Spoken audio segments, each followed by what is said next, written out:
Hello everyone, मेरा नाम विशाखा देशमुख है। मैं 2017 पीएससी में सेलेक्टेड हूँ और 2018 बैच की राज्य प्रशासनिक सेवा की अधिकारी हूँ। वर्तमान में as a joint collector Barwani में पोस्टेड हूँ। मेरी फ़र्स्ट पोस्टिंग गुना, फिर धार, फिर इंदौर और उसके बाद बड़वानी रही है। आप सभी लोग चूँकि इंटरव्यू दे रहे हैं तो मैं आज जो टॉपिक्स आपके साथ शेयर करूँगी उसमें सबसे पहले रहेगा कि डेप्यूटी कलेक्टर जो एक पोस्ट होती है उसमें क्या क्या हिरार्की रहती है, नीचे रेवेन्यू डिपार्टमेंट में अपर क्या हिरार्की है, सिमिलरली क्या क्या कार्य उनके द्वारा फील्ड पर रहते हुए, अपने पद पर रहते हुए किए जाते हैं और किन किन जगहों पर कभी कभी हमें प्रशासनिक दक्षता जो दिखानी पड़ती है उसका एक बेसिक क्राइटेरिया। ठीक है, जो डेप्यूटी कलेक्टर पोस्ट है आप बहुत बार सुनते होंगे, कोई एसडीएम है, कोई एसडीएम ओआईसी है। बेसिकली होता क्या है, डेप्यूटी कलेक्टर एक रैंक है। डेप्यूटी कलेक्टर का जो डिपार्टमेंट आता है वो आता है सामान्य प्रशासन विभाग, जनरल एडमिनिस्ट्रेशन डिपार्टमेंट। जबकि आप देखोगे इस एग्ज़ाम से ही एक पोस्ट आती है नायब तहसीलदार, वो रेवेन्यू डिपार्टमेंट की पोस्ट है।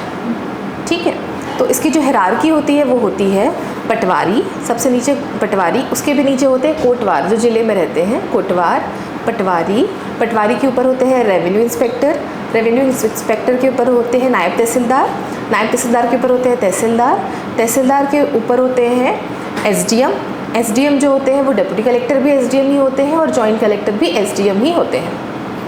Seniority wise joint collector deputy collector से सीनियर होता है। उसके ऊपर होते हैं एडिशनल कलेक्टर, एडिशनल कलेक्टर के ऊपर होते हैं कलेक्टर, कलेक्टर के ऊपर होते हैं एडिशनल कमिश्नर, एडिशनल कमिश्नर के ऊपर होते हैं कमिश्नर, कमिश्नर के ऊपर होते हैं पीएस। तो हेड ऑफ द डिपार्टमेंट जो होते हैं पीएस यानी कि प्रिंसिपल सेक्रेटरी, प्रमुख सचिव जिनको हम कहते हैं। जो हमारे सीएस अलग होते हैं, सीएस मुख्य सचिव जिन्हें हम कहते हैं, जो अभी हमारे यहाँ पे अनुराग जैन सर हैं। तो सीएस जो होते हैं वो ओवरऑल स्टेट के हेड हैं एडमिनिस्ट्रेशन के, लेकिन किसी डिपार्टमेंट के हेड होते हैं PS, head of the department जिनको हम कहते हैं। मेजरली कुछ डिपार्टमेंट में उस सीपीएस के ऊपर एसीएस भी होते हैं। ठीक है, ये पूरी हिरार्की हो गई। अब एसडीएम जो होते हैं, कुछ लोग जैसे डेप्यूटी कलेक्टर एक रैंक है, आप अगर डेप्यूटी कलेक्टर बन गए तो आप दो जगहों पर मेजरली काम करते हैं। जब आप कलेक्ट्रेट में पोस्टेड होते हैं तो आप या तो कलेक्ट्रेट में बहुत सारे सेक्शंस होते हैं। बेसिकली जो कलेक्टर होते हैं, कलेक्टर रेवेन्यू डिपार्टमेंट में होते हैं, साथ ही साथ बहुत सारे दूसरे विभागों के कार्य भी करते हैं। इसी के साथ जो हमारा पद है, डेप्यूटी कलेक्टर का जो पद है, वो बहुत सारे ऐसे कार्य जो रेवेन्यू के नहीं है लेकिन रेवेन्यू से रिलेटेड है, वो सारे काम, जैसे कि आम सेक्शन होता है, आम सेक्शन में देखना, कोई भी ऐसा पत्र जो किसी भी डिपार्टमेंट से जुड़ा नहीं है, वो सारा काम जो है वो कलेक्टर के थ्रू जाएंगे। या दूसरे विभागों में जो सिविल सूट, जो सिविल केसेस लगते हैं जिनमें कलेक्टर पार्टी है, जो क्रिमिनल केस लगते हैं जिसमें हमारा प्रशासन पार्टी है या कोई और पार्टी है। ठीक है, जो पूरे कलेक्ट्रेट का रखरखाव है, जितने भी शासकीय पर्व होते हैं, सब कुछ जो कार्य होता है वो सब कुछ कलेक्ट्रेट से होता है। तो होता क्या है, जैसे ही डेप्यूटी कलेक्टर पोस्टेड होता है वो किसी ज़िले में पोस्ट किया जाता है। ज़िले में पोस्ट होने के बाद कलेक्टर साहब उनको चार्ज देते हैं। यदि कोई भी सब डिवीज़न, जिसको हम अनुभाग भी कहते हैं, वो खाली है, उस केस में वहाँ पर उनको एसडीएम बना दिया जाता है।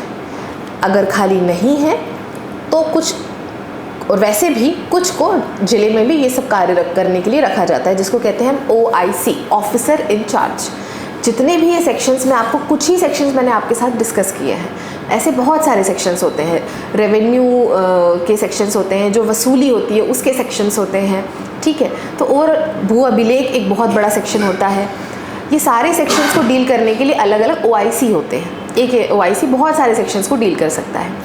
तो ऑफिसर इन चार्ज होता है, उसका काम होता है वो सेक्शन को देखना, उस सेक्शन में जितनी भी फाइल, जितने भी पत्र आ रहे हैं उनको चेक करना, उनको चेक करने के बाद उसको क्या उसमें करा जाना है उस अनुसार, अगर वो नीचे से कोई जानकारी, नीचे से कोई कार्य करना है तो संबंधित को भेजना, उनसे उसका फॉलोअप लेना, या नीचे कोई इंस्ट्रक्शंस देने हैं तो उन्हें भेजना, या और सबको फिर कंपाइल करके कलेक्टर के पास पुटअप करना।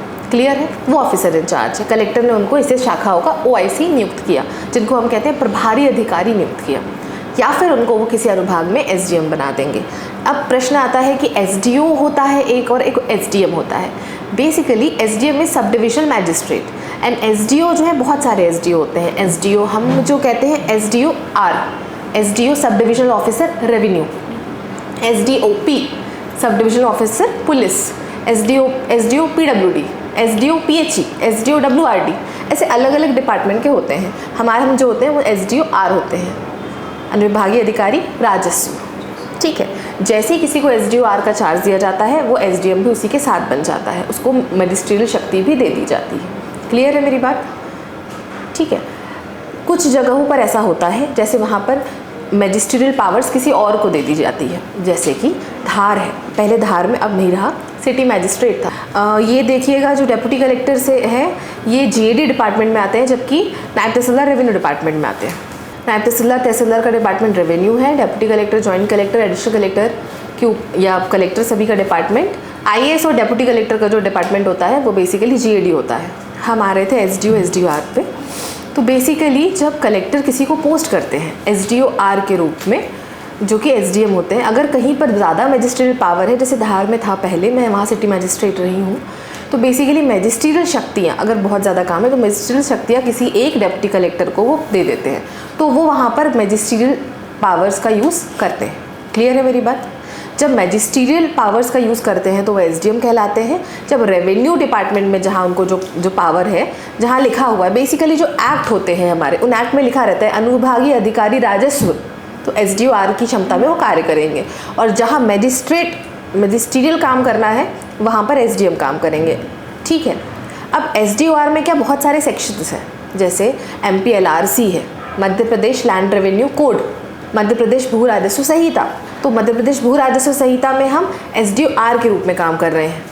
ठीक है, ऐसे बहुत सारे सेक्शंस हैं, जैसे हम अपीलिएट कोर्ट हैं, हम अपील सुनते हैं, जो एसडीओ आर होता है वो अपील सुनता है तहसीलदार कोर्ट की, नायब तहसीलदार कोर्ट की, जो भी केसेस वहाँ जाते हैं उसकी जो अपील होती है वो एसडीएम कोर्ट में होती है, एसडीओ आर कोर्ट में होती है। क्लियर है? हम अपील सुनते हैं।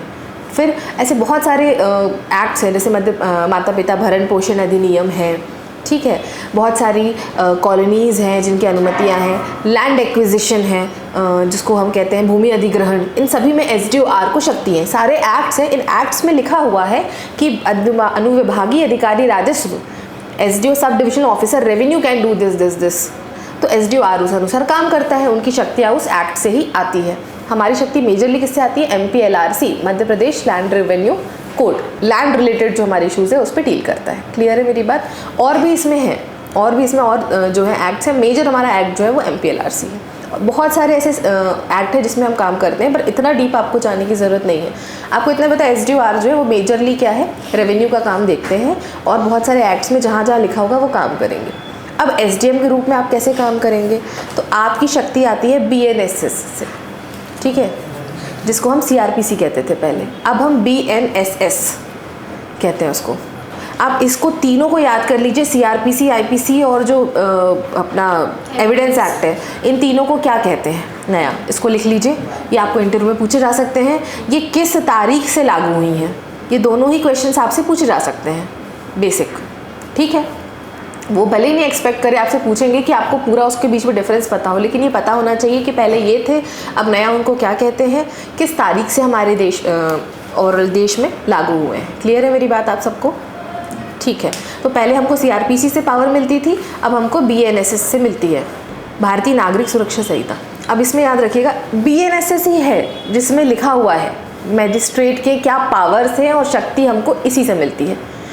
उसमें ये लिखा हुआ है कि जहाँ कहीं भी अलग, अब हम कौन से मैजिस्ट्रेट हैं? मैजिस्ट्रेट दो टाइप के होते हैं, एग्जीक्यूटिव मैजिस्ट्रेट और जुडिशियल मैजिस्ट्रेट। जुडिशियल मैजिस्ट्रेट मतलब वो जुडिशरी में आते हैं, और हम कौन से मैजिस्ट्रेट होते हैं? हम एग्जीक्यूटिव मैजिस्ट्रेट होते हैं। क्लियर है? BNSS, CRPC भी ये कहती थी, BNSS भी कहता है कि यदि CRPC में या BNSS में ये क्लियरली मेंशन नहीं है एग्जीक्यूटिव मैजिस्ट्रेट, केवल मैजिस्ट्रेट लिखा है, मतलब वो जुडिशियल मैजिस्ट्रेट होगा। मतलब अगर लिखा है एग्जीक्यूटिव मैजिस्ट्रेट तब हमारी पावर आएगी। क्लियर है? एग्जीक्यूटिव मैजिस्ट्रेट कहाँ से स्टार्ट होते हैं? नायब तहसीलदार से, उसके नीचे मैजिस्ट्रेट नहीं होंगे, वो नायब तहसीलदार से लेकर के मैजिस्ट्रेट शुरू होते हैं। क्लियर है? नायब तहसीलदार, SDM, additional collector, ADM, additional district magistrate, collector, DM, district magistrate जिसको हम कहते हैं। ठीक है, ये सभी जो लिखा है, DM जो लिखा है, ये सब क्या है? मैजिस्ट्रियल पावर्स है। ठीक है, अब बहुत ऐसे कुछ पर्टिकुलर महत्वपूर्ण सेक्शंस हैं जो कि CRPC में थे जो अब BNSS में आ गए हैं। चेंज इसमें बहुत नहीं कुछ भी हुआ है ऐसा, हमारे सेक्शन सेम है। वो पावर्स है जिससे कि उनको देखा जाता है। मैं आपको CRPC के एक बार सेक्शन बोल देती हूँ, आपको सेक्शन याद करने की कोई ज़रूरत नहीं है, आपको वो सेक्शन नहीं पूछेंगे, बट मैं इसलिए लिखवा दे रही हूँ आपको। 97, 98, 107 से लेकर के 116 तक, 107 से लेकर 122 तक, 133, 144 से 148, 144 से लेके 148, ठीक है। ये मेजर सेक्शंस हैं जो कि CRPC में थे। मैं आपको इन सभी का जो है एक चार्ट भेज रही हूँ जिसमें BNSS के जो सेक्शन का नंबर चेंज हो गया उसमें, ठीक है। तो इसमें जो आपको दो चीज़ें मेजरली सेक्शंस में आपको अंदर नहीं घुसना है, इसमें अंदर नहीं जानना है, दो चीज़ें आपको प्राइमरली जाननी है। एक सेक्शन 144 जो है CRPC का, इसको गोला बना लीजिए। इसको BNSS में क्या कहते हैं मैं आपको चार्ट में बताती हूँ, ये इंपॉर्टेंट है। और जो 107-16 है ना, 107 वाला जो, उसको मैं एक बार बना लीजिए, उसको मैं बताती हूँ क्या मेजर है। बेसिकली 107-116 जो है, बेसिकली 107, 108, 109, 110 जो थी, जो सेक्शंस थे, ये बात करते हैं बाउंड ओवर की। अपने भारतीय नागरिक सुरक्षा संहिता CRPC हो गई है, ठीक है। भारतीय न्याय संहिता जो है वो आपकी IPC है, और भारतीय साक्ष्य अधिनियम जो है आपका एविडेंस एक्ट है, इंडियन एविडेंस एक्ट। क्लियर है? सेक्शंस मैंने आपको बता दिए हैं। CRPC से BNSS में क्या याद रखना है, लागू होने की डेट याद रखनी है आपको देश में, ठीक है। इसके बाद इसमें जो दो मेजर एक्ट्स जो आपके केसेस हैं, जो आपके एक्ट्स हैं, जो मेजर आपको याद रखने हैं, जो मैं आपको बताना चाह रही हूँ। बेसिकली जो सेक्शन 107 है, जो अब 126 हो गया BNSS में, security for keeping the peace in other cases. Basically कभी भी किसी एग्जीक्यूटिव मजिस्ट्रेट को ऐसा लगता है कि ब्रीच ऑफ पीस होगा या डिस्टर्बेंस होगा पब्लिक ट्रैंक्विलिटी में, मतलब हमें ऐसा लग रहा है कि कोई ऐसा व्यक्ति जो समाज में शांति है, पीस है और पब्लिक ट्रैंक्विलिटी उसको डिस्टर्ब कर सकता है, तो हम उसे बाउंड ओवर करवा सकते हैं, हम उससे बॉन्ड भरवा सकते हैं। क्यों ना आपके विरुद्ध जो है आपको बॉन्ड भराया जाए कि आप जो है ऐसा कुछ नहीं करेंगे, और यदि करेंगे तो आपको इतने पैसे या जो भी हमने बाउंड जितने का भरा है वो आपको भरना पड़ेगा। ये बेसिकली होता है सेक्शन 107-16 जो है, इसको हम कहते थे। आज जो हम सेक्शन 126 जो हम कह रहे हैं, इसमें अलग अलग है। 107 कुछ और कहता है, 108 कुछ और कहता है, 110 जो है हैबिचुअल ऑफेंडर का है। आपको इसके अंदर नहीं घुसना है। मैं बस इतना कहूँगी कि यदि कोई भी ऐसा व्यक्ति लग रहा है तो हम उसको जो है बाउंड ओवर करवा सकते हैं। क्लियर है? ये मैजिस्ट्रेट की पावर है। सिमिलरली सेक्शन जो 144 है CRPC का, जो अब क्या हो गया है, section 163, power to issue order in urgent cases of nuisance और एप्रीहेंडेड डेंजर। अगर हमको लग रहा है कि पब्लिक न्यूसेंस होने वाला है, शब्द क्या है, पब्लिक न्यूसेंस, हमेशा याद रखिएगा। जो लिखा है वही हमको बिल्कुल अक्षरशः जो होता है उसको हमें देखना रहता है और उसी को मानना होता है। क्लियर है मेरी बात? तो बेसिकली जब हमको लग रहा है कि बिल्कुल अशांति, पब्लिक न्यूसेंस को जो है अर्जेंट केस है कि न्यूसेंस होने वाला है या फिर कोई डेंजर होने वाला है, तो हम सेक्शन 144 लगाते हैं, जिसको हम कहते हैं ना कि 144 लग गया है, धारा 5 या 5 से अधिक लोग जो हैं वो नहीं इकट्ठे हो सकते। बेसिकली ये इसमें लिखा नहीं हुआ है, इसको इस प्रकार से रखा गया है कि जो कहते हैं कि 5 या 5 से अधिक लोग एक जगह जमावड़ा नहीं बनाए। तो इसमें पूरे सेक्शंस हैं वो लिख के आते हैं, और यही जो शक्तियाँ हैं जो कि एक मैजिस्ट्रेट जो है वो कर पा रहा है। अब एग्जीक्यूटिव मजिस्ट्रेट जब हम बनते हैं, जब हम SDM बनते हैं, तो जितने मैंने आपको सेक्शंस लिखवाए हैं उन सभी सेक्शन के तहत हम काम करते हैं। यही मेजर सेक्शंस हैं। ये मेजर सेक्शंस में एग्जीक्यूटिव मजिस्ट्रेट लिखा हुआ है। अगर नहीं लिखा हुआ BNSS में कहीं पर भी, तो कौन सा मजिस्ट्रेट हो जाएगा? जुडिशियल। अगर एक्सप्लिसिटली नहीं लिखा है कि एग्जीक्यूटिव मजिस्ट्रेट नायब तहसीलदार भी होता है। बाकी कुछ सेक्शंस में लिखा है कि सब डिविजनल ऑफिसर या अबव। अगर एग्जीक्यूटिव मजिस्ट्रेट लिखा है तो कोई भी, बट अगर लिखा है कि नहीं सब डिविजन ऑफिसर और अबव, तो फिर नायब तहसीलदार उस पर एक्ट नहीं कर सकते। यही शक्तियों पे जब हम काम करते हैं तो हम SDM कहलाते हैं। क्लियर है मेरी बात? डिफरेंस समझ में आ रहा है दोनों में? ठीक है। अब डिफरेंस यार जुडिशियल मैजिस्ट्रेट और एग्जीक्यूटिव मैजिस्ट्रेट में क्या है? मैजिस्ट्रेट हम भी है, मैजिस्ट्रेट वो भी है। कुछ जगहों में पावर दोनों के पास सेम है। जो प्राइमरीली जो मेजर डिफरेंस होता है, हमने जितने भी सेक्शन देखेंगे ना एग्जीक्यूटिव मैजिस्ट्रेट के, वो मेजरली इस चीज़ पे काम करते हैं कि हमें लगा कि यह व्यक्ति न्यूसेंस ना करे, हमें शांति अभी भंग नहीं हुई है, हमको जो है पहले से उसके लिए जो हम प्रिवेंटिव मेजर्स लेते हैं वो एग्जीक्यूटिव मजिस्ट्रेट लेता है। हमें लगा कि ये व्यक्ति जो है वो शांति को भंग कर सकता है तो इसको बॉन्ड भरा लिया। अगर इसने शांति भंग कर दी, कोई भी ऐसा क्राइम कर दिया, तो फिर इसकी कहाँ जाएगा, जुडिशियल मजिस्ट्रेट के पास। तो बेसिकली एग्जीक्यूटिव मजिस्ट्रेट जो होता है वो प्रिवेंटिव एक्शन लेता है और जो जुडिशियल मजिस्ट्रेट होते हैं वो प्यूनिटिव एक्शंस लेते हैं। कुछ जगह पर प्रिवेंटिव एक्शन लेने के लिए शक्तियाँ जुडिशियल मजिस्ट्रेट को भी बहुत कम, जहाँ सेक्शन में लिखा होगा वहाँ पर रहती है अदरवाइज, लेकिन प्यूनिटिव हमेशा कुछ भी क्राइम हो जाएगा तो फिर जुडिशियल मजिस्ट्रेट ही डील करेंगे। तो बेसिकली प्रिवेंटिव मेजर्स जो हैं वो एग्जीक्यूटिव मजिस्ट्रेट ले सकते हैं और प्यूनिटिव मेजर्स जो हैं, सज़ा तो है जो है वो जुडिशियल मजिस्ट्रेट ही सुनाएंगे। क्लियर है मेरी बात? किसी कोई डाउट इसमें? ठीक है, तो बेसिकली आपको थोड़ा समझ में आया। जैसे मैं एक जॉइंट कलेक्टर हूँ, मैं डेप्यूटी कलेक्टर पोस्ट हुई 2018 में, 6 साल बाद मैं प्रमोट हो गई जॉइंट कलेक्टर में। अब जॉइंट कलेक्टर से 4 साल बाद मैं एडिशनल कलेक्टर हो जाऊँगी। क्लियर है मेरी बात? एक आपको और हिरार्की बताती हूँ, पुलिस की हिरार्की जो मुझे आपको बतानी थी। ये 2 ही मेजर आपको हिरार्की पूछेंगे, ठीक है। अच्छा, डेप्यूटी कलेक्टर प्रमोट होकर क्या बनेंगे? Joint collector. Joint collector additional collector. Additional collector ही एडीएम है और डिप्टी कलेक्टर और जॉइंट कलेक्टर ही एसडीएम है। जॉइंट कलेक्टर भी एसडीएम ही रहता है, सीनियर जॉइंट एसडीएम रहता है, बस बाकी वो एसडीएम ही रहता है। ठीक है, पुलिस में आते हैं, सबसे नीचे होते हैं उसमें कांस्टेबल। स्टार्ट होता है कांस्टेबल से, जो यूनिट है। कांस्टेबल के ऊपर होते हैं हेड कांस्टेबल। हेड कांस्टेबल के ऊपर होते हैं एएसआई। एएसआई के ऊपर होते हैं एसआई। एसआई के ऊपर होते हैं टीआई, जिनको हम एसएचओ भी कहते हैं। टीआई को हम एसएचओ भी कहते हैं। टीआई के ऊपर होते हैं एसडीओपी। एसडीओपी को हम सीएसपी भी कहते हैं। सीएसपी और एसीपी भी बोलते हैं। बेसिकली जब वो ग्रामीण क्षेत्र में होते हैं तो एसडीओपी, शहरी क्षेत्र में अर्बन में होते हैं तो सीएसपी, कमिश्नरेट में होते हैं तो एसीपी।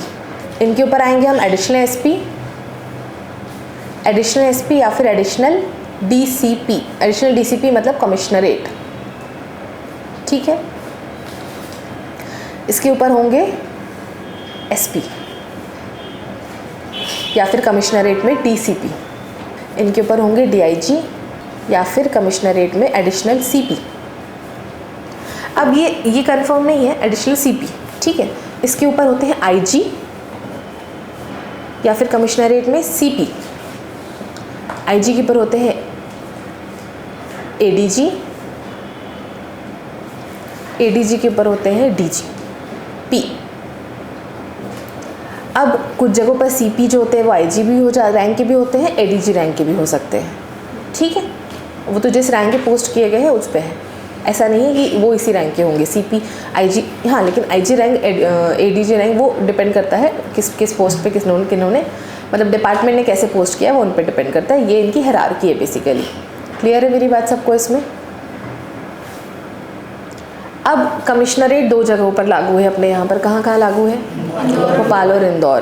तो अब देखना आप, सीपी और कमिश्नर जो होते हैं अलग अलग होते हैं। जब हम सीपी कहते हैं तो कमिश्नरेट ऑफ पुलिस, वो सीपी है, head of the police in commissionerate. But commissioner revenue जो होते हैं वो कौन होते हैं?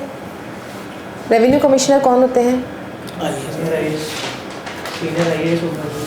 कमिश्नर जो मैंने बताया कलेक्टर के ऊपर एडिशनल कमिश्नर और कमिश्नर जो होते हैं वो डिवीजन पे होते हैं। अब आप कमिश्नर नहीं समझ रहे होंगे, बेसिकली स्टेट, हर डिस्ट्रिक्ट पे कलेक्टर होते हैं, हर डिवीजन पे कमिश्नर होते हैं। क्लियर है मेरी बात? हर डिवीजन पे जो हम संभाग पढ़ते हैं, संभागीय आयुक्त, वो कमिश्नर जो लिखा है उसमें वो संभागीय आयुक्त है। तो रेवेन्यू कमिश्नर संभागीय आयुक्त है, ठीक है, जो हमारे हर संभाग पे, हर डिवीजन पे बैठेंगे। और पुलिस कमिश्नर कौन है? जो कि इंदौर भोपाल कमिश्नरेट के हेड है, पुलिस हेड। क्लियर है? दोनों कमिश्नर में डाउट तो नहीं रहेगा आपको। अब वो जब कमिश्नरेट सिस्टम आया तो क्या हुआ, कुछ सेक्शंस जो कि एग्जीक्यूटिव मजिस्ट्रेट के थे उनकी पावर्स जो हैं पुलिस को दे दी गई, उनको भी। क्लियर है? तो जब उनको पावर्स दे दी गई, जैसे बाउंड ओवर वाली जितनी पावर्स है कमिश्नरेट में, किनके पास है? पुलिस के पास है। तो वही बाउंड ओवर करते हैं और वही बॉन्ड भराते हैं और वही बॉन्ड का उल्लंघन करने पर कार्रवाई करते हैं। क्लियर है? ये पावर उनके पास है। सेक्शन 144 पुलिस के पास है, जिसको अभी इसमें क्या कहते हैं, 163 BNSS। क्लियर है? ऐसे सेक्शंस हैं जिनमें अगर हम BNSS की कुछ पावर्स जो एग्जीक्यूटिव मजिस्ट्रेट की हैं, अगर वो पुलिस को दे दी गई है तो अगर पुलिस उस पर कार्रवाई करती है तो फिर कमिश्नरेट सिस्टम लागू होता है। क्लियर है मेरी बात? दोनों में डिफरेंस। अब आप लोगों के कुछ क्वेश्चंस हैं। सबसे इंपॉर्टेंट काम, आपने लॉ एंड ऑर्डर मेंटेनेंस लिखा है डिप्टी कलेक्टर का। लॉ एंड ऑर्डर मेंटेनेंस बहुत बड़ा काम है उनका। रेवेन्यू कोड पे जो सबसे पहले MPLRC की जो है मध्य प्रदेश लैंड रेवेन्यू कोड, उस पर कार्य करना। अपीलेट कोर्ट होती है, अपील सुनते हैं ये तहसीलदार, नायब तहसीलदार की कोर्ट में जो भी प्रकरण चलते हैं उनकी जो अपील होती है वो SDO की कोर्ट में होती है। तीसरा, लॉ एंड ऑर्डर मैनेजमेंट में इनका बहुत बड़ा काम है। अगर कमिश्नरेट के बाहर हैं तो सारे मजिस्ट्रेट काम करेंगे, ठीक है। अगर मजिस्ट्रेट के अंदर हैं तो इनके अलग काम है। क्लियर है? उसके बाद मजिस्ट्रेट के कमिश्नरेट में यही पावर्स पुलिस को है। उसके बाद कुछ सेक्शंस अभी भी हैं जो सभी सेक्शंस जो हैं उसमें शक्तियाँ जो हैं वो पुलिस को नहीं दी गई है। कुछ जिसमें शक्तियाँ रेवेन्यू को रहेगी तो वो ये करेंगे SDM। डिज़ास्टर मैनेजमेंट हमारा काम है। इलेक्शन करवाना हमारा बहुत महत्वपूर्ण काम है। इलेक्शन में बस जानकारी के लिए, विधानसभा जो इलेक्शन होते हैं, लेजिस्लेटिव असेंबली, उसमें जो SDM होते हैं वो RO होते हैं। रिटर्निंग ऑफिसर कहते हैं RO, रिटर्निंग ऑफिसर हम RO रहते हैं। लोकसभा में RO जो होते हैं वो कलेक्टर होते हैं, ठीक है। अब लोकल बॉडी इलेक्शन में डिपेंड करता है, इतना आपको अंदर नहीं जाना है। जैसे नगर निगम में कलेक्टर होंगे, नगर पालिका में SDM होंगे, शहर हेडक्वार्टर की नगर पालिका है तो कलेक्टर होंगे, इतना आपको अंदर नहीं जाना है, ना आपसे कोई पूछेगा वो। बस इतना RO मतलब रिटर्निंग ऑफिसर। अदरवाइज ये तो चुनाव में बनेंगे, अदरवाइज भी जो SDO होता है वो ERO होता है, इलेक्टोरल रजिस्ट्रेशन ऑफिसर। जब चुनाव नहीं भी रहता है तो इलेक्टोरल रजिस्ट्रेशन ऑफिसर ERO। जो हमारा वोटर आइडेंटिटी कार्ड आता है उसमें आप देखना ERO के साइन होते हैं, वो SDO होता है वहाँ का। क्लियर है? तो अभी जो आपके नाम जुड़ते हैं, नाम हटते हैं, आपका इधर का उधर वोटर ID कार्ड, आप यहाँ से नाम कटवा के कहीं और रहने चले जाते हैं, तो ये जो जितनी प्रक्रिया होती है ERO करता है। सतत चलती है प्रक्रिया, जैसे जैसे आयोग जो है वो नोटिफिकेशन जारी करता है, तो ERO भी रहते हैं SDO। क्लियर है? बहुत सारी और भी पावर्स होती है इनके पास, कॉलोनीज़ के बहुत सारे सेक्शंस में इनको फिर पावर है। बहुत सारे सभी मेजर डिपार्टमेंट्स होते हैं, जैसे जेल है, कोऑपरेटिव्स है, WCD है, ट्रेजरी है, फूड है, सभी में इनको जहाँ जिन एक्ट में लिखा हुआ है SDO की शक्तियाँ हैं वो हैं, ठीक है। उस पर अपन काम करते हैं। तो मेजर अपना काम क्या है, रेवेन्यू को, लैंड रेवेन्यू का काम करना, लैंड MPLRC में जो हमको शक्तियाँ दी गई हैं, एपिलेट कोर्ट है हम, और जो सेक्शन है, जैसे डाइवर्जन SDM का काम है। डाइवर्जन को क्या कहते हैं, व्युत्पत्ति। डाइवर्जन मतलब लैंड यूज़ को, सिंपल शब्द में लैंड यूज़ चेंज करना। फॉर एग्जांपल, अगर मेरी भूमि जो है, सभी भूमि कृषि भूमि थी पहले, कृषि भूमि पर टैक्स लगता है, सभी भूमि पर टैक्स लग रहा है, कृषि भूमि पर टैक्स लग रहा है, वो हम नॉमिनल टैक्स दे रहे हैं। अब मुझे इस कृषि भूमि पे मुझे अपना घर बनाना है, तो इसको मुझे रेसिडेंशियल, इसका जो लैंड यूज़ है वो चेंज करवाना है, रेसिडेंशियल कराना है, आवासीय कराना है, तो मैं डाइवर्जन कराऊंगी। अगर मुझे इंडस्ट्री खोलनी है तो मुझे लैंड को पहले डाइवर्जन कराना पड़ेगा, इंडस्ट्रियल कराना पड़ेगा, उसको औद्योगिक कराना पड़ेगा, तो उसका अलग डाइवर्जन टैक्स लगेगा। फिर इसी में मुझे अगर कराना है इसका कॉमर्शियल, कुछ कॉम्प्लेक्स खोलना है तो कॉमर्शियल में मैं इसका डाइवर्जन कराऊंगी। तो बेसिकली ये शक्तियाँ भी SDM के पास होती है। इतना अंदर आप नहीं भी जाओ तो आप बता दो, लैंड रेवेन्यू जो कोड है उसके अनुसार जो है कार्य करना, उसमें जो शक्तियाँ दी गई हैं। नायब तहसीलदार कोर्ट के लिए ये जो है अपीलेट कोर्ट होती है। लॉ एंड ऑर्डर मेंटेन करना इसका बहुत महत्वपूर्ण काम है, क्योंकि मजिस्ट्रियल शक्तियाँ हमारे पास, लॉ एंड ऑर्डर मेंटेन करना। डिज़ास्टर मैनेजमेंट, कोई डिज़ास्टर हो रहा है, बारिश हो गई, ओला गिर गया, ये सब एग्रीकल्चर में भी हमारा काम रहता है। ओला गिर गया, कहीं कीट का प्रकोप हो गया, कहीं पर अत्यधिक वर्षा हो गई, बाढ़ आ गई, कहीं अत्यधिक पानी की कमी हो गई, ठीक है। हर प्रकार की जो आपदा होती है उसमें भी काम होता है। क्लियर है मेरी बात? ये सभी काम इनके मेजरली। आप लोगों के कोई क्वेश्चंस हैं? What is the difference between collector and DM? Similarly वही डिफरेंस है जो SDO और SDM में है। कलेक्टर जो है वो कलेक्टर के पास जिन सेक्शंस में लिखा है कि कलेक्टर यह काम करेंगे, कलेक्टर जो है वो सभी सेक्शन से, चाहे वो MPLRC है, MPLRC में लिखा है कि इन शक्तियों पे, जैसे तहसीलदार है, तहसीलदार की अपील जो है वो SDM सुनता है। उस केस में कुछ ऐसे केसेस है जो जितने भी केसेस SDM सुनता है सबसे पहली बार, उसकी अपील कलेक्टर के पास जाती है। क्लियर है मेरी बात? जो भी केसेस पहली बार SDM की कोर्ट में, जैसे डाइवर्जन है, पहले कौन सुनता है?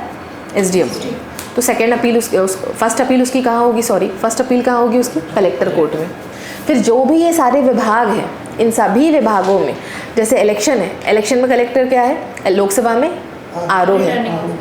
RO है, और अभी जैसे ERO अभी, और वैसे ज़िले के वो DEO भी होते हैं, डिस्ट्रिक्ट इलेक्शन ऑफिसर। जैसे हम ERO होते हैं ना SDM, वैसे वो डिस्ट्रिक्ट इलेक्शन ऑफिसर DEO भी होते हैं कलेक्टर। और सभी प्रकार की जो डिज़ास्टर मैनेजमेंट भी उनका हेड ऑफ द डिस्ट्रिक्ट है वो, जब वो भी इन्हीं एग्जीक्यूटिव मजिस्ट्रेट का काम करते हैं BNSS की सेक्शन में, तो वो क्या कहलाते हैं? DM। आर्म्स है, शादियों में रजिस्ट्रेशन है, आर्म सेक्शन है, बहुत सारी चीज़ों की अनुमतियां हैं अलग अलग सेक्शन में। तो जहाँ जहाँ कलेक्टर को शक्तियाँ हैं वो कलेक्टर करता है, लिखा हुआ है कि इसमें कलेक्टर करेंगे और इसमें DM करेंगे। जहाँ कहीं मजिस्ट्रियल काम आता है वहाँ पे DM को शक्तियाँ होती हैं। क्लियर है मेरी बात? वही शक्तियाँ सभी जो भी मजिस्ट्रेट है उनकी शक्तियाँ कहाँ से आ रही है? BNSS से। क्लियर है? बिल्कुल सेम है। और बताइए। जो आपने बताया कि SDM के अगेंस्ट जो अपील होगी वो कलेक्टर कोर्ट में जाएगी, जॉइंट कलेक्टर कोर्ट में नहीं जाएगी? जॉइंट कलेक्टर इज SDM, मैंने कहा था ना, चाहे वो डेप्यूटी कलेक्टर हो चाहे जॉइंट कलेक्टर, दोनों ही पोस्ट वो SDM ही बनेंगे। अच्छा। SDM या OIC जो कलेक्टर बनाएंगे। सिर्फ SDM की मतलब कार्य पूछ सकते हैं, या फिर जो नोटिफिकेशन में सारे पद हैं उनसे रिलेटेड भी वो कार्य पूछ सकते हैं वहाँ? मतलब देखिए, नॉर्मली हो सकता है कि ये कोई ऐसे, क्योंकि बहुत सारे पद हैं, बहुत सारी चीज़ों की जानकारी हमको नहीं भी रहती है, लेकिन बेसिक छोटे छोटे से जो काम है, मेजरली क्या होता है ना, हर कोई फर्स्ट प्रेफरेंस DC लिख के जाते हैं तो वो पूछ लेते हैं। वैसे मैक्सिमम तो नहीं पूछते, जब तक कि कोई बहुत कम पोस्ट लिख के जा रहे हैं, किसी एक पोस्ट को ऊपर लिख दिए, बाकी तो वो अगर पूछ ले तो बहुत आपको जो बेसिक जानकारी है वो ठीक है। अभी भी आपको बेसिक जानकारी, क्योंकि अभी आप नौकरी में आए नहीं हैं, आपने केवल एक तैयारी की है। और लेकिन हाँ, जो अमूमन जो चीज़ें होती हैं, जैसे जब कमिश्नरेट लागू हुआ तो सभी को पता था, BNS से सारे सेक्शंस लागू हुए, सभी को पता था। ठीक है, तो क्या अंतर आया अपन को ये पता होना चाहिए। अगर कोई इंदौर भोपाल का रहने वाला है तो कभी पूछ लिया फर्स्ट कमिश्नर कौन थे? कमिश्नर ऑफ पुलिस, तो आपको पता होना चाहिए। सिचुएशनल बेस्ड क्वेश्चंस जो होते हैं उसमें थोड़ा सा रुक के सोच के बोल सकते हैं या स्पॉन्टेनियस ही? देखिए, रुक करके ही आप बिल्कुल समय ले सकते हैं कि आप प्लीज़, मैं 1 मिनट लेना चाहूँगी सोचने के लिए, वो बिल्कुल अलाउ करेंगे, क्योंकि जो भी सिचुएशनल बेस्ड क्वेश्चंस होते हैं वो स्पॉन्टेनियस तो क्वेश्चंस होते हैं ना। हाँ। जब भी हमारे पास आएगा हम एकदम से हमें सोच के ही रिएक्ट करना चाहिए। ठीक है, जैसे आजकल अपन बहुत सारे अभी 2 केसेस हो रहे हैं, तो आप ये केसेस आपको बहुत सारे सिचुएशनल पूछे जा रहे हैं, तो बेसिकली मुझे जो मैं ओवरऑल जो मैं कहूँगी सभी क्वेश्चंस को डील करने के लिए, कि कहीं बाढ़ आ गई आप फंस गए हो, ठीक है, कहीं दंगे हो रहे हैं आप फंस गए हो, किसी को किडनैप कर ले गए आप बचाने जा रहे हो, कुछ भी वाइस वर्सा जो भी चीज़ें हो रही हैं, उन सब चीज़ों में जो अप्रोच मुझे लगती है जो करना चाहिए, सबसे पहले 3 स्टेज अप्रोच होनी चाहिए। सबसे पहली हमारी होनी चाहिए information is the key. For example, अगर कहीं बाढ़ आई है, अगर कहीं पर कोई दंगे हो गए हैं, मानो किसी पर्टिकुलर ABC गाँव में हुए हैं, तो उस ABC गाँव में हमारा कोटवार होगा, हो सकता है हमारा पटवारी वहाँ रहने वाला हो, हमारा पंचायत सचिव वहाँ का हो, ग्राम पंचायत का हो सकता है, हमारा कोई व्यक्ति वहाँ पे जो बहुत महत्वपूर्ण व्यक्ति हो, वहाँ का सरपंच हो, या कोई भी ऐसा व्यक्ति जिससे कि हमारी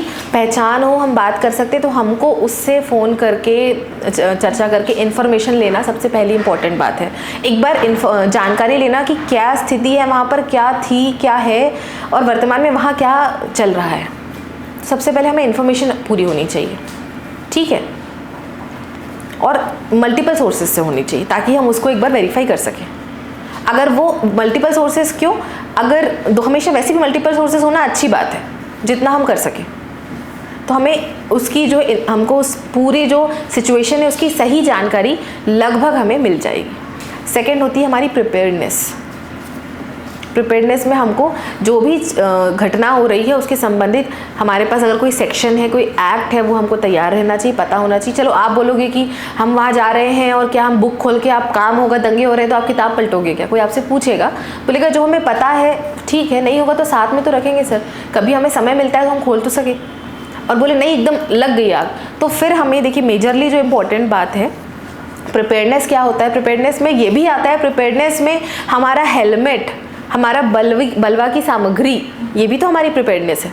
हम ये सब चीज़ें पहन के जाएं जब हमें पता है कि वहाँ हम अतिक्रमण हटाने जा रहे हैं, तो ये सब पहन के जाएं, ठीक है, ताकि हम दिस इज़ ऑल प्रिपेयर्डनेस। हम अपने स्टैंड बाई सीनियर्स को बता के जाए कि ऐसा है, हम यहाँ जा रहे हैं, यहाँ ऐसा ऐसा हो सकता है, ठीक है। तो ये सारी चीज़ें प्रिपेयर्डनेस में आती है, ठीक है। अपना पूरा स्टाफ गार्ड सबके साथ जाएं। और थर्ड जो है, जब प्रिपेयर्डनेस के बाद जाएंगे, थर्ड जो है वो एट द इंस्टेंट जो हमें डिसीजन लेना है, डिसीजन में हमेशा याद रखना है कि हम अगर बचेंगे तो ही हम बचा पाएंगे ना। फॉर एग्जांपल अगर हम गए कहीं पर, अब कोई डूब रहा है, हमें बचाने नहीं, हमें तैरना नहीं आता तो हम कैसे उसमें कूद जाएंगे? हम खुद भी मर जाएंगे ना, हम उसको बचा पाएंगे ना खुद। सबसे पहले हमें खुद को बचाना पड़ेगा, तभी हम सामने वाले को जा सकते हैं। ह्यूमन लाइफ को सेव करना बहुत इंपॉर्टेंट है। हम खुद को बचाएंगे तभी तो हम, चूंकि इस पद पर है तो हम अपने सीनियर्स लोगों को बता करके ज़्यादा हेल्प को बुला सकते हैं ना, हेल्प करने के लिए। आप कह रहे हो 10 लोग डूब रहे हैं, हम एक को बचाने के लिए चले गए, हम भी मर गए। हमारा क्या है कि हमको वहाँ पर सभी को देखना है ना, कि हमको बचाने के लिए जो सबसे जल्दी हम हेल्प बुला सकते हैं उस पर हमें ध्यान देना है। फिर ये थर्ड है एक्शन, क्विक एक्शन, जो मुझे लगता है इस प्रकार हमें काम करना चाहिए। Any more questions? जैसे मेरी हॉबीज जैसे बास्केटबॉल है और उसमें मेरे पास सर्टिफिकेट्स में नेशनल तो लगा दूँगा तो इम्पैक्ट पड़ेगा। देखो अगर आप कुछ स्पोर्ट्स पर डालते हो तो ये अच्छी बात है, बट आप उसके कुछ जवाब भी दे सको, इस चीज़ की तैयारी रखना। होता क्या है कि बहुत उसमें अपन ने खेला है, आप कुछ याद भी नहीं है। अगर वो आपसे बोले कि लैप शॉट क्या होता है तो आपको पता होना चाहिए, है ना। आपको 3 पॉइंटर कहाँ से मारना है, डी के बाहर से कि अंदर से, आपको पता होना चाहिए। मैन टू मैन चेक आपको पता होना चाहिए। आप अगर ये जवाब नहीं, आपको अच्छा बास्केटबॉल का जो न्यूयॉर्क में जो है NBA उसके बारे में जानकारी होनी चाहिए। इंडिया में कौन कौन से इंपॉर्टेंट है बास्केटबॉल से रिलेटेड वो पता होना चाहिए। फेमस प्लेयर अगर हैं बास्केटबॉल के तो आपको पता होना चाहिए। तो you should have the information ताकि आप थोड़ा बहुत बता सको। इसके साथ में एक इशू हो रहा है मैम, क्या मेरा जो वॉइस टास्क का ऑपरेशन हुआ तो वो एक इशू बन सकता है इंटरव्यू में? कुछ भी नहीं बन सकेगा। मतलब ऐसा तो नहीं मैं बैकग्राउंड चला जाऊँगा आवाज़ के चक्कर में? नहीं, सबका अपना आवाज़ ही, सबकी अपनी आइडेंटिटी है, इससे कोई असर नहीं पड़ता। मैम कभी वो कमियाँ पूछे आपसे आपकी कि कमियाँ क्या होनी चाहिए, तो क्या बोले? मतलब देखिए यार, कमियाँ ऐसी होती ना कि कमी आप ऐसी मत बताओ। अच्छा 2 चीज़ें मैं इसमें चाहूँगी, कमियाँ 2 चीज़ें। कभी भी वो आपसे कुछ भी बोले तो हम प्रशासन में नौकरी करने जा रहे हैं, ठीक है, हम एग्जीक्यूटिव बनेंगे ना।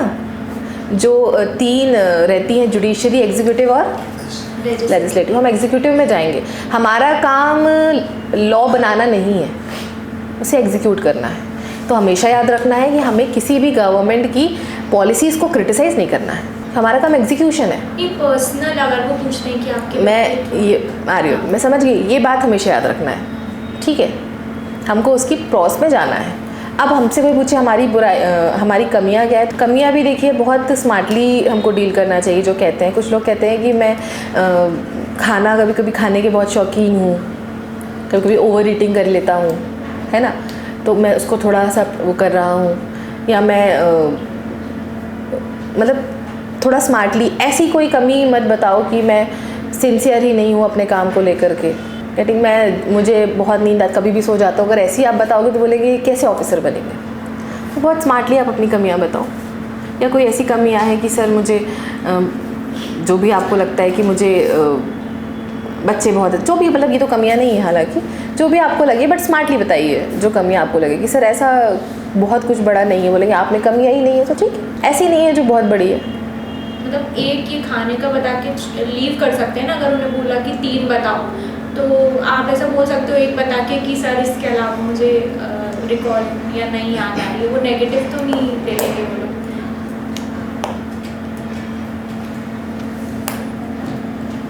मैम अगर जैसे CM साहब या कोई आए विजिट पे में तहसील में, तो SDM का क्या काम होता है उसमें? अरे अगर जिससे समझो अगर डिस्ट्रिक्ट पे आएंगे ना तो कलेक्टर हेड होते हैं। वैसे भी कभी भी सीएम साहब का अगर कोई दौरा है तो ओवरऑल तहसील सब डिवीज़न में जो काम आ रहा है, तो मैंने बताया ना, आप जो हैं सबसे इम्पोर्टेंट हमारा जो कलेक्टर सर होते हैं या जो एसडीएम्स होते हैं, वो ओवरऑल सभी डिपार्टमेंट से जो है उनको मैनेज करके चलना रहता है, और सभी डिपार्टमेंट को जो है कि इसमें जो पावर्स होती हैं उनको जो है मैनेज करना। कहीं भी आए किसी भी डिपार्टमेंट का प्रोग्राम हो, मैटर नहीं करता, एसडीएम को हेड वहाँ पे काम करना पड़ेगा, सब कुछ काम हमको ही करना पड़ेगा, सारे काम उनको आना, उनका मिनट टू मिनट देखना, सब कुछ देखना। बीइंग सब डिवीज़न का हेड उनको ही सारी रिस्पॉन्सिबिलिटी लेनी है। सिमिलरली बीइंग डिस्ट्रिक्ट के हेड कलेक्टर सर को सारी रिस्पॉन्सिबिलिटी देखनी है। बीइंग उस डिवीज़न के हेड कमिश्नर सर को वहाँ पे आना होगा, ठीक है, सब वहाँ पर आएंगे। सिमिलरली पुलिस में भी रहेंगे, तो कोई भी डिग्निटरीज आ रहे हैं, कोई भी महत्वपूर्ण व्यक्ति आ रहे हैं, तो वो हमारा काम है ही। वीआईपी जो इसको कहते हैं, काम कहते हैं प्रोटोकॉल, एक बहुत महत्वपूर्ण काम हमारा प्रोटोकॉल भी है। कोई डिग्निटरी आ रहा है तो वो हमें देखना ही, ठीक है, क्योंकि ओवरऑल एक डिस्ट्रिक्ट के हेड जो होते हैं वो कलेक्टर होते हैं, वैसे ही एक सब डिवीज़न के हेड कौन होते हैं, एसडीएम होते हैं। बहुत सारे एसडीओज हैं, लेकिन उन सब में से उनको कहते हैं ना अनइक्वल इन इक्वल्स अमंग इक्वल्स, वैसे है ये, ठीक है।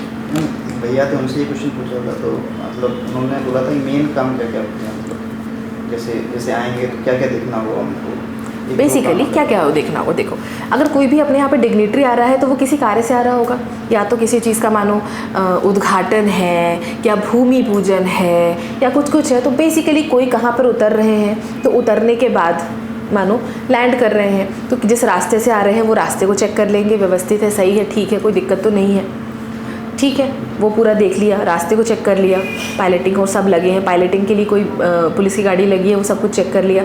जहाँ पहुँचेंगे वहाँ पर मंच कैसा है, मंच व्यवस्था है या क्या है, भूमि पूजन है तो वहाँ पर सभी जो स्टेक होल्डर्स है वहाँ पहुँचे कि नहीं पहुँचे, ठीक है, मंच है तो मंच की क्या तैयारियाँ है, मंच तैयार हो गया है क्या, मंच बन गया है तो मंच का सर्टिफिकेट आता है, सेफ्टी सर्टिफिकेट, कि भैया सही बना है ना, गिर मेरे तो नहीं जाएगा, पीडब्ल्यूडी देता है, ठीक है, उनसे सर्टिफिकेट ले लिया कि हाँ ठीक है मंच सही है, मंच में कौन कौन बैठेगा, उस सब की तैयारी वीआईपी से मिलने के लिए, वो जो बोलेंगे सब वहाँ सिस्टम्स जो लगे हैं सारे वर्क कर रहे हैं कि नहीं, सब एक बार चेक करवा ले, संबंधित विभाग से सब चेक कर ले, जो चीज़ें जितने बजे आ रहे हैं वहाँ, भीड़ का नियंत्रण, कितने लोग आएंगे कितने लोग जाएंगे, वहाँ पे ट्रैफिक मैनेजमेंट होता है, अंदर कहाँ से आएंगे, बाहर कहाँ से जाएंगे, अगर बाहर से ज़्यादा गाड़ी आ रही है तो कहाँ पे वो खड़ी रहेंगी, उन सब चीज़ों का मैनेजमेंट, समझ में आ रही मेरी बात। फिर वहाँ पे भी बनता है कि कौन इस दूरी से आगे नहीं जा सकता, कौन इस जगह से नहीं। फिर बहुत सारे लोग डिग्निटरी से सीएम साहब से मिलने आ रहे हैं तो उनकी जो समस्याएं लेकर के आ रहे हैं तो उनके आवेदन लेने के लिए काउंटर, बहुत सारी चीज़ें इसमें बनती है। फिर जो भी डिग्निटरी आते हैं उनका एक मेडिकल वैन रहती है, कभी भी वहाँ किसी को दिक्कत हो गई, एम्बुलेंस, तो वो वहाँ पे उपलब्ध होनी चाहिए ताकि वो वहाँ से समस्या किसी को होती, कोई दिक्कत होती है तो वो लेके जाएंगे। अगर कोई स्वल्पाहार या खाने का भोजन का है तो वहाँ चेक करना कि बन रहा है, साफ़ सुथरा बन रहा है, फूड डिपार्टमेंट से उसका सर्टिफिकेट लेना कि हाँ अच्छा है, खाने योग्य है। फूड डिपार्टमेंट चेक करके, खुद खा के चेक करके उसका रिपोर्ट देगा। संबंधित विभाग से हमको हमेशा टाइप करना पड़ेगा। फॉर एग्जांपल अगर हेलीकॉप्टर से लैंड कर रहा है तो पीडब्ल्यूडी वहाँ पे डी बनाएंगे, एच बनाएंगे, प्रॉपर उसकी लैंडिंग, उसका सर्टिफिकेट देंगे कि हाँ ये सही है, ठीक है। फिर उनकी सिक्योरिटी में बिल्कुल ध्यान देना, पुलिस के साथ सिक्योरिटी भी इम्पोर्टेंट है, जनता भीड़ भाग के नहीं आ जाए। पुलिस का काम होगा एसपी साहब, उनका तो काम है ही है। हम, मैंने क्या बताया ना, हमका ओवरऑल हमारी रिस्पॉन्सिबिलिटी हमेशा रहेगी, उनके साथ हमको लाइन अप करना पड़ेगा, ठीक है। जैसे हाल ही में इंटरव्यू में मैं मानो कन्या पूजन हो रहा है कहीं, तो कन्याएं आ गई ना, सब ठीक है, ऐसा तो नहीं आप लास्ट मोमेंट पे एक बार पूरी प्रैक्टिस करना, कोई आ रहा है कोई छूट गया हो, क्योंकि वीवीआईपी है, वो आएंगे डिग्निटरीज, उनकी दूसरी जगह भी हम लेट भी नहीं कर सकते, ठीक है। हम जैसे एड एजुकेशन के ऊपर मैम डीसी और डीएसपी बच रहे हैं, जो भी प्रोसेस होगी काम की वो सारी हमको देखनी है, A to Z हमको पूरी तैयारी करनी है, एक बार जो कहते हैं ना प्रैक्टिस पूरी A to Z। अगर हम किसी मंच पे हैं, कहीं दूर है, वहाँ वॉशरूम है कि नहीं आसपास, तो जो पोर्टेबल वॉशरूम बनते हैं वो बनते हैं, तो बहुत सारी ऐसी चीज़ें तैयारी अपने को बेसिकली करनी होती है। मैम एड एजुकेशन के ऊपर इंटरव्यू में भी डीसी और डीएसपी बच रहा है, तो हम इसके लिए आप कैसे जस्टिफाई आंसर दे पाएंगे, आप क्यों इंटरव्यू में आए हैं, क्या आप सेटिस्फाइड नहीं है एड एजुकेशन से, यहाँ काम नहीं करना चाहते? एक अच्छा आंसर सुनना था आपसे। सेटिस्फाई इन द सेंस, देखिए जब मैंने इसकी तैयारी करी सर, तो मेरा उद्देश्य तब डिप्टी कलेक्टर बनने का था, क्योंकि मैं अगर डिप्टी कलेक्टर बनूंगा तब भी मैं एजुकेशन डिपार्टमेंट के लिए काम कर सकता हूँ। इसमें मैं केवल एजुकेशन डिपार्टमेंट में रहूँगा और वहाँ पर बेसिकली एडी आजकल जो है वो बनते हैं असिस्टेंट डायरेक्टर एजुकेशन डिपार्टमेंट में डीओ के अंडर जो है काम करते हैं। मैं काफ़ी सारे जगह पर मेरे पे आयाम बढ़ जाएंगे, मैं ज़्यादा कह सकते हैं तरीक़ों से काम कर पाऊँगा बेसिकली। और मैं लॉ एंड ऑर्डर मेंटेन करने में मैं मजिस्ट्रेट के रूप में काम कर पाऊँगा। मैं सभी सेक्शन में, जैसे मैंने बताया ना कि उसमें सभी विभागों में हर उनके एक्ट में कुछ कुछ जगहों पर हमें शक्तियाँ दी गई हैं, मैं सभी जगह काम कर पाऊँगा। तो कहीं ना कहीं मैं एक ही डिपार्टमेंट में काम न करते हुए मैं काफ़ी सारे डिपार्टमेंट का और ज़्यादा वृहद स्तर पर काम करने की मुझे अपॉर्चुनिटी मिलेगी, और मैं यही सोच करके आया था, इसलिए मैंने ये भरा है। तो बोलेंगे अच्छा फिर आपने डेप्यूटी कलेक्टर तो भरा है, तो डीएसपी क्यों भरा है आपने? उसके आंसर्स क्योंकि पूछे जा रहे हैं क्वेश्चंस। पूछेंगे तो बोलेंगे पुलिस क्यों भरेंगे? तो सर आप बोल सकते हो कि सर मेरी अभी एज भी है, उसमें एज क्राइटेरिया है ना शायद, डीएसपी में एज क्राइटेरिया भी है सर। और यूनिफॉर्म जो है, मेरा मन है कि अगर मुझे यूनिफॉर्म सर्विसेज भी मिलती है तो मैं और लॉ एंड ऑर्डर में, जिस प्रकार मुझे उसमें भी लॉ एंड ऑर्डर में इंटरेस्ट है, मैं इसमें भी काम कर पाऊँगा। और उसी प्रकार अगर मेरी कमिश्नरेट में ड्यूटी लगेगी तो मैं मैजिस्ट्रेट फंक्शंस भी कर पाऊँगा, कभी मेरी पोस्टिंग होती है तो। मतलब ओवरऑल मैं जनता से जुड़ करके काम करना चाहता हूँ ज़्यादा तरीके से। मैं इसमें अगर रहूँगा तो और अच्छी तरीके से जनता से जुड़ पाऊँगा। एजुकेशन में मेरा जो है स्कूल्स और अभिभावक, इनसे ही मैक्सिमम रिलेशन रहेगा। जबकि यहाँ पर मैं बहुत सारे, चाहे वो एग्रीकल्चरलिस्ट हो, चाहे वो डिज़ास्टर हो, चाहे वो फूड वाले हो, चाहे वो हॉर्टिकल्चर हो, चाहे वो WCD हो, चाहे एजुकेशन, सभी डिपार्टमेंट में काम कर सकता हूँ थोड़ा थोड़ा। मैं ऐसी फील्ड चेंज करने वाला भी है, जैसे मेरा BSc फिजिक्स ऑनर्स है, फिर अब मैं सिविल सर्विसेज में जा रही हूँ। तो वो पूछ सकते हैं ना कि साइंस से फिर, मतलब पूछा था एक दीदी से कि आप साइंटिस्ट या असिस्टेंट प्रोफेसर के लिए क्यों नहीं गए? सिमिलर आंसर लोगों से जुड़ के सिमिलर आंसर है कि मैं जनता के साथ काम करना चाह रहा हूँ, और मुझे जो है सिविल सर्विसेज में, मैं सिविल सर्विसेज में पार्ट रह के काम करना चाह रही हूँ ना। अगर मैं साइंटिस्ट बनती तो मैं कहाँ रहती? नॉलेज बेस्ड साइंटिस्ट में मेरा एक नॉलेज बेस्ड रहता, मैं उसमें जो बहुत सारे एक्सपेरिमेंट्स करती और एक लैब में, मतलब एक रूम में रहती ना। यहाँ मैं जनता के साथ रह करके, सीख करके, और अपना वो जो नॉलेज है, BSc आपने किया, आपके जो सब्जेक्ट्स है उसका यूज़ कर सकती हूँ। मैम जैसे बोर्ड मेंबर्स रहते हैं उनकी भी कुछ विचारधारा रहती है। मैम जैसे एक इस बार दीदी गई थी, उनसे पूछा जो 3 चिल्ड्रन पॉलिसी है, अगर उसको इम्प्लीमेंट करने के लिए आपका क्या विचार है? तो मैम वहीं गवर्नमेंट की एक 2 चिल्ड्रन पॉलिसी चल रही है, तो इसको मतलब हम कैसे बैलेंस करना चाहिए? क्योंकि कहीं एक गवर्नमेंट की पॉलिसीज़ भी चल रही है और वो चाहते हैं कि भी जहाँ तक हम देख रहे हैं RSS से अगर उस विचारधारा के हैं तो वो उसको प्रमोट कर रहे हैं, वो बहुत बैक कर रहे थे उसको कि 3 चिल्ड्रन पॉलिसी होनी चाहिए। तो इसके मैम बैलेंस कैसे करना चाहिए? देखिए अभी जो हमको जो अभी पॉलिसी है 2 चिल्ड्रन पॉलिसी, उसको हमें सपोर्ट करना चाहिए, क्योंकि अभी गवर्नमेंट की वही है। तो अभी जो है 2 चिल्ड्रन पॉलिसी सही है, आप उसको जो है, हमें ये नहीं सोचना है कि कौन बैठा है, मतलब। और कोई क्वेश्चन? मैम हैंड जेस्चर जो रहता है, मतलब वो स्ट्रेट होना चाहिए या हाथ ऐसे करना? यार हैंड जेस्चर्स जो होते हैं ना, look I also speak, it is what, मतलब आप एकदम ऐसे बैठे रहो और ऐसे हाथ करके बैठे रहो और आप उसमें कंफर्टेबल नहीं हो, बोलने के लिए कंफर्टेबल हो, डजंट मैटर्स। बहुत ज़्यादा मूवमेंट भी नहीं करना है कि आपकी बातों ज़्यादा हाथ पे ध्यान जाए, पर इतना है मतलब कि आप बस हाथ ही हाथ घुमा रहे हो, ऐसा नहीं करना है। बेसिकली अगर आपको बोलने में कॉन्फिडेंस आ रहा है हाथ से, तो आप बिल्कुल बोलिए। मैम थोड़ी डार्क शेड की साड़ी पहन सकते हैं क्या उस दिन, मतलब कि या लाइटर शेड ही होगी? Which colour will you choose? Teal colour. Teal colour मतलब इट शुड नॉट, मतलब शाइनिंग नहीं होनी चाहिए उसमें। शाइनिंग। माहेश्वरी मैंने देखी थी साड़ी, एक्चुअली काफ़ी एलिगेंट थी, बट उसका कलर एक डार्क ही आ रहा है सारे माहेश्वरी साड़ीज़ में, तो इसलिए आप उसको देखना, मतलब साड़ी बहुत ऐसा नहीं होना चाहिए, बहुत थोड़ा कॉटन बेस में और सिंपल होनी चाहिए, शाइन नहीं होना चाहिए कि बहुत चमक रही है। अदरवाइज़ अगर आपको लग रहा है कि डिसेंट लग रही है तो कोई दिक्कत नहीं है, आप मैम को दिखा देना आपको लग रहा हो तो। मैं सोच रही थी मतलब कि चंदेरी या माहेश्वरी से अगर पहनूँ। माहेश्वरी विल बी बेटर, उसमें कॉटन ज़्यादा रहता है और बैठ के भी फिक्स होती है, चिपकेगी आपके साथ। चंदेरी थोड़ा सा हैंडल करने में डिफ़िकल्ट होता है। मैं सिल्क की बात कर रही हूँ। So it's done, thank you. Thank you very much ma'am.